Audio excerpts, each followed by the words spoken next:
Let's I know this is a big maybe not elephant in the room, but a big thing out there. So a lot of these companies, they want that team, but they don't want to pay for the team. Now, before I hear your answer, the thing is, when I work with people, you know why, Corey? Because they're not making enough money. So these companies are, say, a $10 million company, and they should be making 15, 18% EBITDA, and they're making 5% EBITDA. Like they're literally not making, literally cannot afford it. And that's, to me, a business problem that's got to be solved. I'll get that out of the way, but I'd be curious, what you hear as far as getting over that mental hump that, wait, I got to pay that much for a sales leader. Like, talk to me about that one. Yeah. And that's probably our biggest hurdle coming in.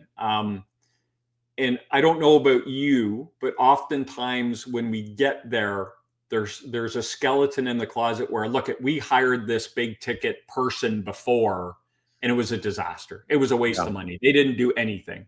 And we go back to the hiring process, right? They didn't clearly define the role. They didn't have a good hiring process. They weren't asking the right questions. The right people weren't involved. So that's kind of something we need to overcome. And that's why we say, we have the process. And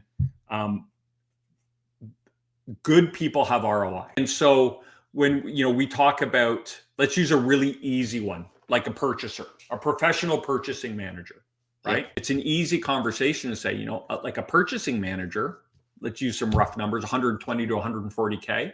Holy, I'm paying my current person 60 grand. Yeah.